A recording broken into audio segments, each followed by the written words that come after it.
Ever feel like the start of a campaign is the first trap your players fall into? I've been running games since the 90s and I've seen that moment way too many times. So in this video, I'm going to walk you through 7 classic openings that can kill a campaign fast, and show you how to flip them into something unforgettable. Our first one is one of the most common campaign openers, and no, the problem isn't that it's cliché. It's that it expects magic to happen just because the characters are in the same space. Yep, you got it. You're all in a tavern. What do you do? And suddenly, the room goes quiet. Everyone's just sitting there, staring at each other, unsure how to begin. Think about it. Have you ever made a lifelong friend just because you sat near someone at a pub? No, probably not. So how do we fix this? Maybe try something like the Crimson Veil Tavern sits in a fog no one can explain. Inside, the warmth feels wrong. Too perfect. The windows are sealed. The fire never dies. As you settle in, the innkeeper approaches your table with a forced smile. "You're not from around here," she says quietly, eyes darting to the fog outside. "Well, you will see soon enough." The tavern is now a character, not just a backdrop. Everyone shares an immediate problem. There's tension, mystery, and a reason to talk. To build that kind of tavern, just ask yourself these 3 questions. What's off about this tavern, physically or socially? What's the one secret the locals won't talk about? And what will keep the characters engaged? Curiosity, danger, or maybe a promise they can't ignore. Suddenly, your tavern start isn't generic anymore. It's alive, it's memorable, and it pulls the players in immediately. But maybe it's not the setting that's the problem. Maybe it's what shows up inside it. The next classic opener tries to spark the story with mystery, but often ends up feeling like a transaction. It's the classic mysterious patron setup, and it's just as easy to get wrong. A hooded figure approaches your table. "I have a job that requires your skills. Retrieve an item from the ruins, and I'll pay you well." This opener doesn't fall flat because it's overused. It falls flat because it's transactional. It frames your players as hired swords, not heroes. It skips the story and jumps straight to the quest. So instead, try this. The letter that brought each of you to the Crossroads Inn tonight bears the same peculiar wax seal. The message inside was brief but compelling, hinting at an opportunity uniquely suited to your skills. As you gather in the private backroom, a figure shrouded in fine clothes studies each of you intently. "You don't know me," they begin, "but I know of you. Your reputations precede you in certain circles." The patron places an ornate box on the table. "What I seek requires individuals with your particular talents. This is not merely about retrieval. It's about understanding. In return, I offer not just gold, but access to resources few ever see. Ancient texts, rare contacts, forgotten places with power that might serve your own ambitions." This approach creates intrigue fast. The patrons know their characters, but they don't know their deepest secrets. They offer resources and opportunities that would appeal to adventurers of all backgrounds. What do they know? Why them? So to do this effectively, make the patron knowledgeable, but not omniscient. They've heard of the character's skills or feats, but they don't know their deepest secrets. Then you offer resources beyond gold, knowledge, connections, access to restricted places, rewards that advance character goals. And you create 3 layers to the patron's motivation. What they say they want, what they actually want, and what they're hiding. And you reveal these progressively as the campaign unfolds. This creates mystery and intrigue without requiring, weird coincidences or pre-connected backstories. Of course, not every mission comes from the shadows. Sometimes the call to adventure comes with a royal seal. The king's guards find you and bring you to the castle. The king tells you there's a problem in the kingdom and he needs you to fix it. The issue here isn't the setting. It's the power dynamic. your players are immediately reduced to errand runners. This is why royal summons often fail. But what if we flip the script? The royal summon arrives, formally worded but with an odd undertone.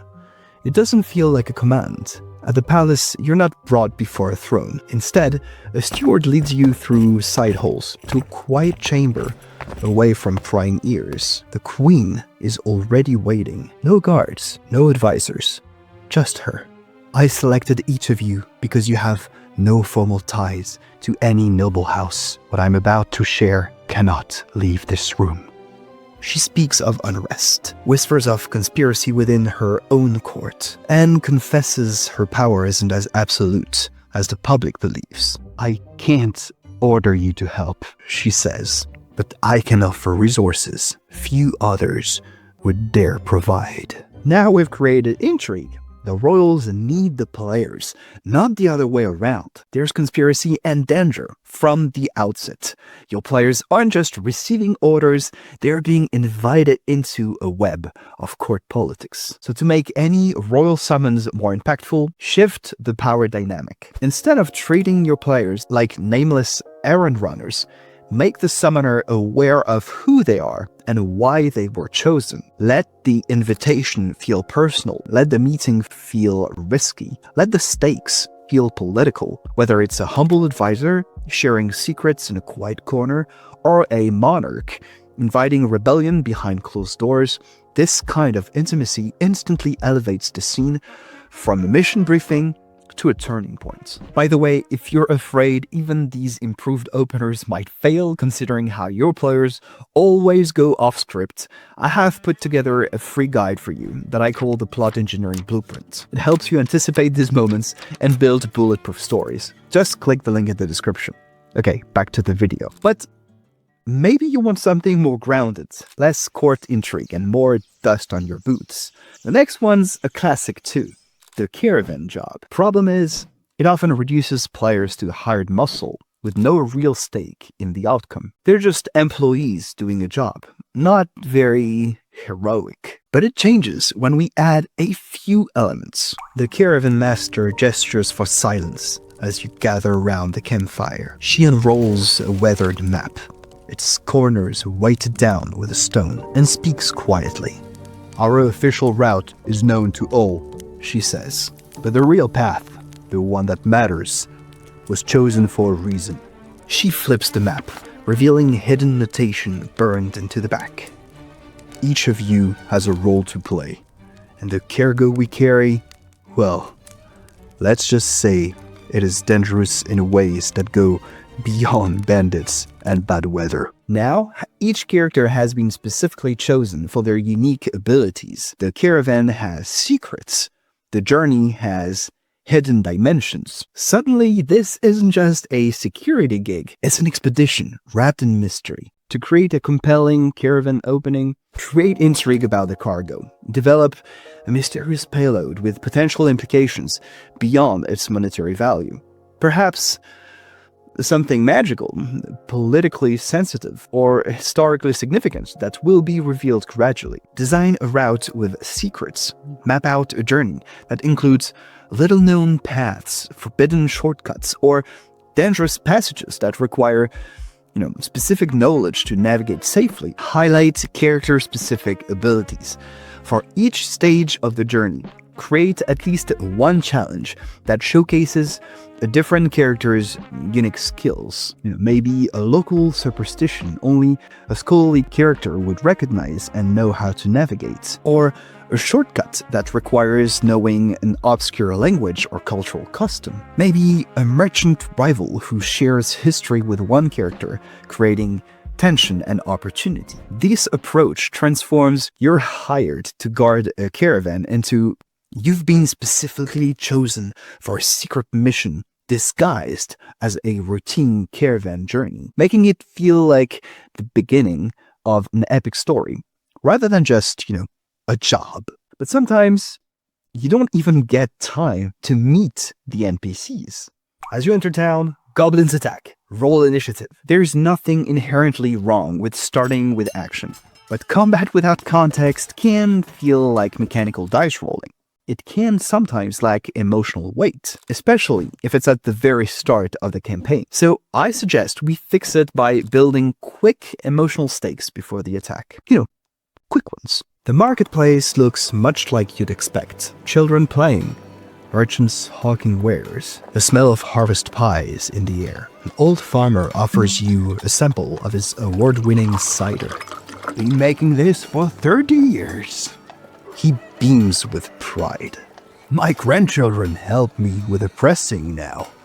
As his youngest grandchild runs up to show you a wooden toy, a horn sounds from the village edge. The farmer's smile falls. Not again, he whispers, grabbing the child. Everyone, to the temple, he shouts. As people scramble, you see shapes emerging from the tree line, goblins, but their eyes glow with an unnatural blue light. With just a few sentences, we've established something worth protecting. We've created a human connection, and we've added a mysterious element to standard monsters that raises questions. To make an immediate attack feel impactful, start with, 30 seconds of normal. One warm conversation, one peaceful detail, one friendly NPC. That's it. That brief calm is all you need to make the chaos feel real and the danger feel personal. Okay. But what if the chaos already happened and the party missed it? They don't walk into danger. They wake up in its aftermath. We've all seen it. You wake up in cells with no equipment or explanation. Oh, and you don't remember anything. Okay, right, cool. The problem here isn't the setting.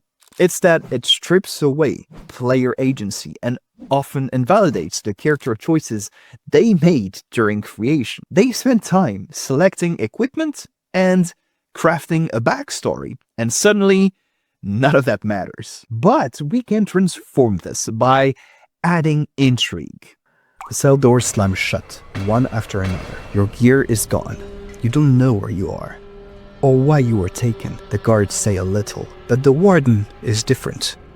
As he passes each cell, he pauses, eyes narrowing. Name and your greatest regret. He writes your answer in a worn leather book, saying nothing else. Later, as the silence stretches, you begin to notice the carvings, scratched messages from former prisoners, warnings, observations, patterns. One line repeats more than once. Ascension is not survival, it's selection. This presents the prison as a testing ground with purpose, not just confinement, and it offers a mysterious goal beyond simply escaping. Even in confinement, their pasts matter, and their choices will shape what comes next. So to create a prison opening that doesn't leave players waiting for, the one right answer, first you make the character histories relevant. Have the prison authorities take explicit interest in who the characters were before capture, suggesting their identities are crucial to what comes next. Then provide multiple information sources. Create several ways for players to learn about their situation. Maybe guard conversations, prisoner messages, mysterious rituals, so that they can take initiative rather than just wait for you to advance the plot. And then you create mysteries that invite speculation. Here, the Ascension reference gives players something to theorize about immediately, rather than just focusing on escape. This transforms the prison from a place players want to leave right away into an intriguing environment they want to understand first. They will still escape, but now they will do it on their terms, with purpose, beyond just getting out. But not every campaign needs to start in shadows. Sometimes it starts with celebration, music, crowds, color, right before everything goes completely off the rails. Yep, the festival gone wrong. I actually used that one fairly recently. You're at the Harvest Festival, when screams erupt from the town square. Without investment in the festival itself, the disaster has no emotional impact. It's just an arbitrary catalyst. Players hear festival, and before they can even imagine themselves there, everything's already falling apart. So here's what I suggest you do instead. The Sun's Crown Festival is the highlight of the year in Meadowbrook. For 3 days, The normally quiet farming town transforms with contests of skill, merchants from distant lands, and celebrations of the harvest. People save all year to enjoy the famous food, regional wines, and entertainment. The festival culminates in the lighting of the Sun Crown, a massive wooden structure that symbolizes prosperity for the coming year. Now, as visitors to Meadowbrook, what would your character be most interested in experiencing at this festival? Are you here for the competitions, the exotic goods, or perhaps something else entirely?